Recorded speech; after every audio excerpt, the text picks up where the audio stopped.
Bonjour à toutes et à tous, bienvenue sur cette vidéo. On va faire l'horoscope pour le signe du Sagittaire pour la deuxième quinzaine du mois de mai 2021, puisque je n'ai pas pu faire le début de mois, donc je voulais au moins vous faire quelque chose pour le mois de mai.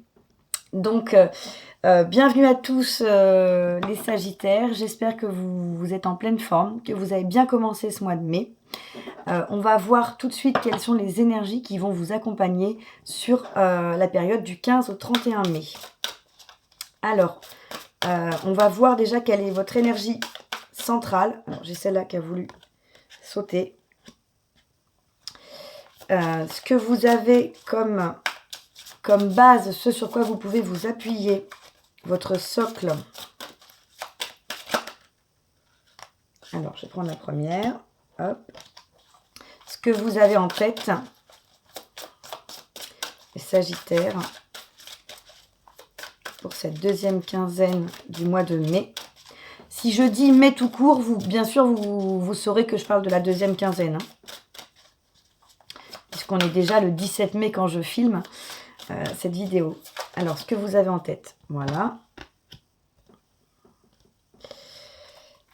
Ce que vous avez appris, compris, ce que vous laissez derrière vous. Pour les amis Sagittaires, voilà.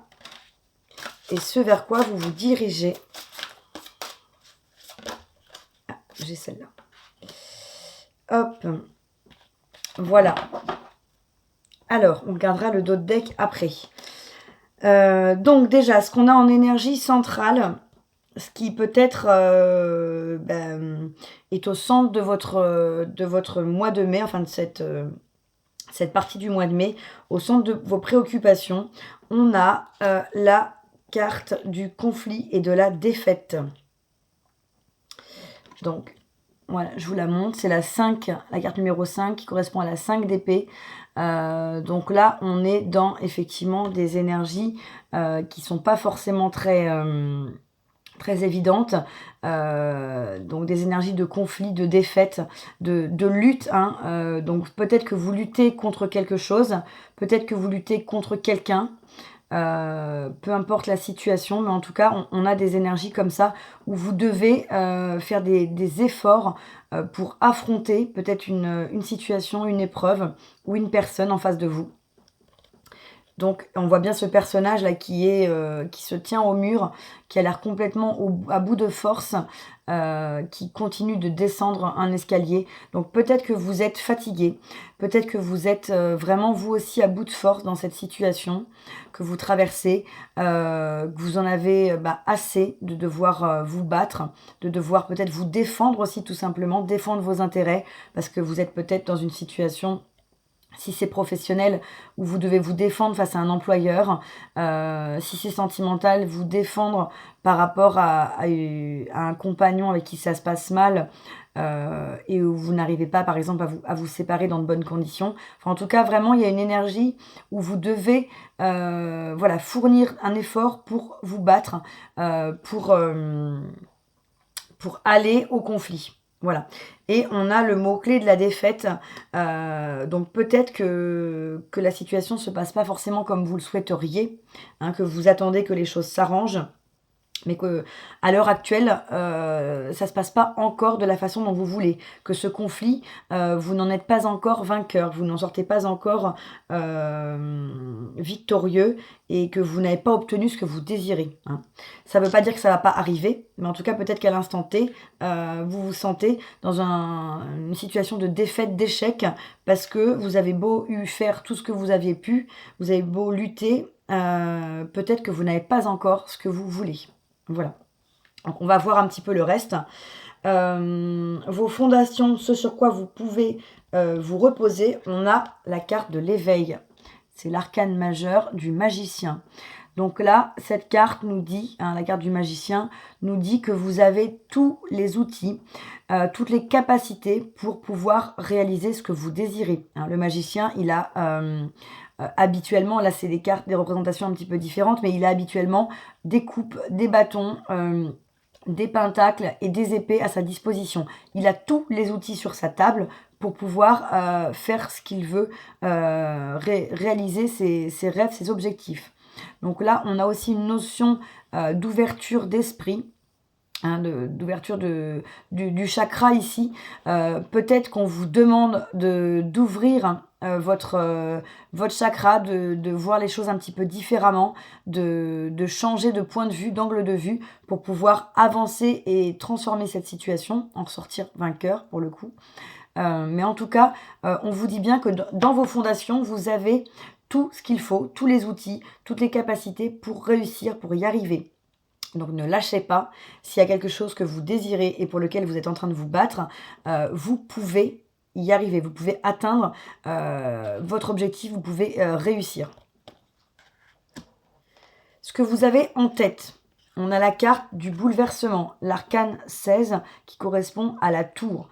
Donc vous avez en tête l'impression, voilà, ça se recoupe un peu avec le message central, l'impression que tout s'est effondré, qu'il y a un bouleversement chez vous, en vous, dans une situation que vous ne maîtrisez peut-être pas, hein, que vous n'êtes pas forcément à l'initiative de ce bouleversement.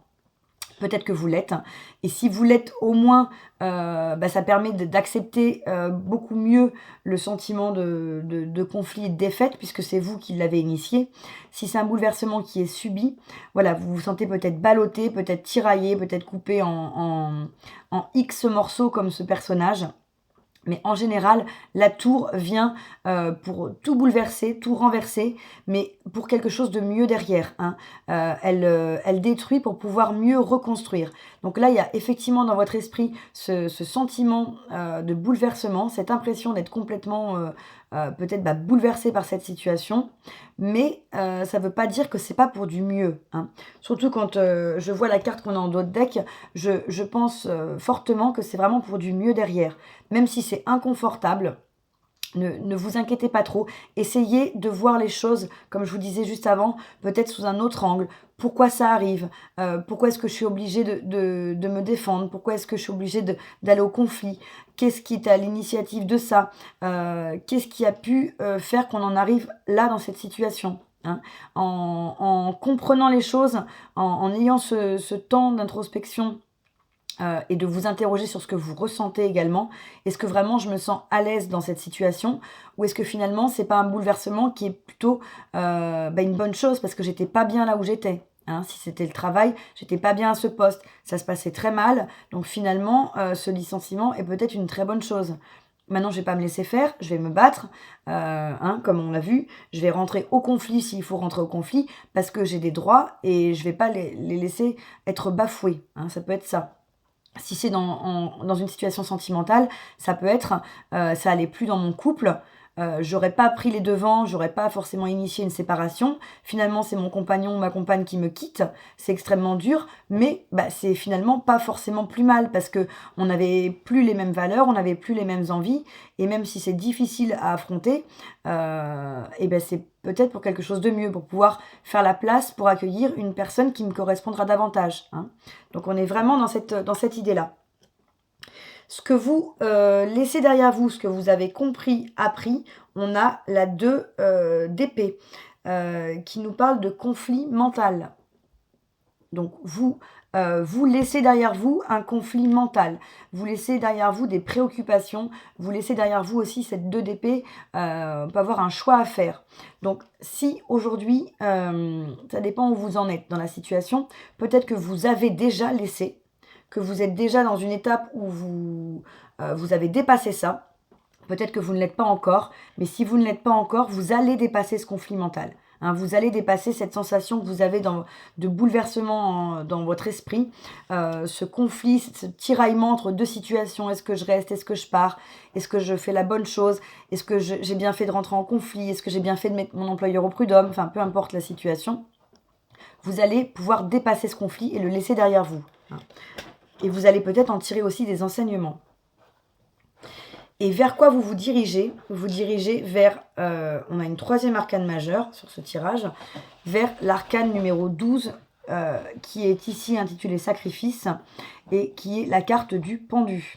Donc vous vous dirigez peut-être tout simplement, alors le sacrifice c'est un petit peu dur comme terme, parce qu'en plus on a pour moi ici un arc-en-ciel donc qui laisse présager hein, que les choses vont par la suite être vraiment bien meilleures. On voit que cet arc-en-ciel, il est juste à l'orée du visage et derrière le personnage. Elle ne le voit pas. Elle a les mains au-dessus de la tête. Elle ne voit pas encore cet arc-en-ciel. Il suffirait qu'elle tourne un petit peu la tête pour le voir entièrement. Donc là, de toute façon, le pendu nous parle de pouvoir, je vous l'ai dit à plusieurs reprises sur le tirage, de voir les choses différemment, de prendre de la hauteur, de changer de perspective, de changer d'angle de vue, pour pouvoir trouver la solution, pour pouvoir gérer la situation, pour pouvoir l'accepter. Hein, je ne sais pas quelle est votre situation, mais en tout cas, vraiment, on vous demande de faire un travail pour pouvoir voir les choses différemment. Hein. Peut-être que vous êtes déjà en train de le faire. Si ce n'est pas encore fait, c'est peut-être ce qu'il faudrait faire. Ça vous permettra de dépasser de laisser derrière ce conflit mental, puisque vous aurez une perspective différente et les choses vous apparaîtront peut-être totalement, des choses nouvelles vous apparaîtront et vous allez avoir des réponses peut-être qui vont se manifester ou des idées hein, de savoir quoi faire, comment faire, vers quoi vous diriger, etc. Donc vraiment, essayez de transformer votre perspective, de transformer votre façon de voir les choses, c'est ça. Surtout qu'en d'autres decks, on a la carte 17, donc encore une arcane majeure. Donc là, ça fait... on en avait déjà 3 sur 5. Là, il y en a une quatrième. C'est la carte 17, c'est la carte de l'étoile.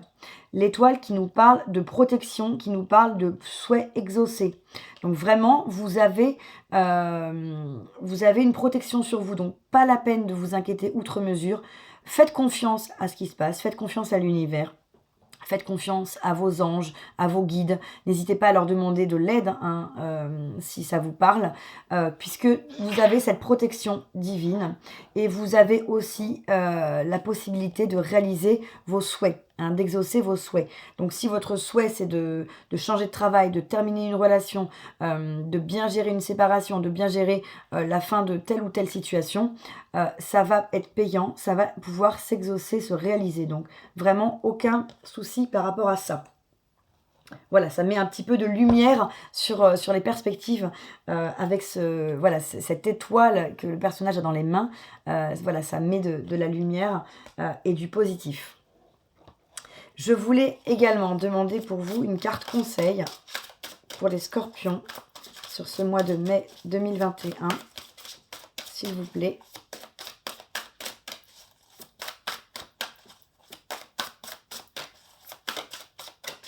Alors, une carte conseil pour les scorpions sur la deuxième quinzaine de mai 2021. Alors, j'en ai plusieurs qui sont retournées. Je vais prendre la première. Hop. Et c'est la carte numéro 4 qui correspond à l'arcane majeur de l'empereur, avec le mot-clé organisation. Et on vous dit, vous avez des projets et tout devrait bien se passer si vous agissez avec méthode et faites preuve de discipline. La clé de la réussite, savoir allier créativité et logique. N'hésitez pas à demander de l'aide à une personne avisée ou à vous adresser à un mentor. Donc là, on vous dit que effectivement vous avez des projets. Il y a peut-être l'envie de changer quelque chose dans votre vie. Et on vous dit que la clé de la réussite pour ce faire, c'est de faire preuve de rigueur, d'organisation. Hein, de mettre les choses en place dans le bon ordre. Donc visiblement, vous avez peut-être aussi des capacités à pouvoir être rigoureux, organisé, à savoir gérer les choses. Vous êtes peut-être en train de traverser une situation, mais vous arrivez à gérer par ailleurs le reste de votre vie, hein, de façon plutôt, de façon assez brillante, satisfaisante. En tout cas, vous gérez peut-être très bien les choses à côté. On vous dit aussi de ne pas hésiter à demander de l'aide, à demander des conseils, à demander de l'aide à une personne plus expérimentée ou quelqu'un qui connaît la situation, peut-être à une personne de loi aussi, si ça concerne peut-être un avocat, peut-être un notaire, je ne sais pas. En tout cas, voilà, n'hésitez surtout pas à demander de l'aide. Hein. Je vous le disais tout à l'heure, demandez de l'aide à vos anges, à vos guides, mais pas que. N'hésitez pas à solliciter voilà, des personnes qui s'y connaissent sur le sujet, qui s'y connaissent dans la situation, ou des personnes de loi, ou même, pourquoi pas, un ami très proche pour pouvoir vous confier à elle ou à lui. Voilà. Hein. Donc vraiment le conseil, gardez un peu la tête froide, les idées au clair pour pouvoir avancer le plus sereinement possible parce que quand on est un petit peu dans la tête dans le guidon d'une situation, on n'arrive pas toujours à faire la part des choses. Donc voilà, ce conseil organisation et de mettre les choses et les étapes les unes après les autres pour pouvoir arriver à vos fins, à vos objectifs. Voilà. Alors, je vais prendre un dernier message avec l'oracle de la lunologie. Alors, pour les scorpions, pour ce mois de mai 2021, cette deuxième quinzaine de mai 2021, quel est le message pour les scorpions? Parfait, il s'est retourné. Votre dur labeur porte ses fruits. Voilà, donc on vous le dit. Hein, vous allez peut-être travailler dur, vous avez peut-être travaillé dur dans cette situation, dans ce contexte. Vous avez peut-être fait preuve de beaucoup de rigueur, beaucoup d'organisation. Vous avez peut-être jonglé un petit peu avec votre vie quotidienne et ce problème à régler, cette situation à régler. Mais ce n'est pas pour rien, votre labeur va porter ses fruits. Votre dur labeur va porter ses fruits. Hein. Là, c'est dit au présent, c'est votre dur labeur porte ses fruits. Donc, c'est vraiment imminent. Si ce n'est pas déjà le cas, c'est imminent pour vous. Je vous l'avais dit, on avait l'étoile, vous êtes protégés. Vous avez des souhaits qui vont s'exaucer. Donc, votre labeur porte ses fruits nous confirme ce message. Donc écoutez, amis scorpions, j'espère que s'il y a effectivement une situation qui vous pose problème, elle va pouvoir se résoudre au mieux, que vous allez pouvoir traverser cela de façon la plus sereine possible. N'hésitez pas à me laisser un message en commentaire pour me dire que ça vous a parlé ou que ça vous a pas forcément parlé. N'hésitez pas non plus à partager ou à liker la vidéo, ça me fera toujours plaisir. Et pour celles et ceux qui ne sont pas encore abonnés, n'hésitez pas à vous abonner à la chaîne pour recevoir toutes les publications quand elles apparaîtront. Voilà. Et moi, je vous souhaite une très belle fin de mois de mai en vous souhaitant beaucoup de bonheur, beaucoup de courage. Et puis, je vous retrouve très rapidement pour une prochaine vidéo. Bye bye!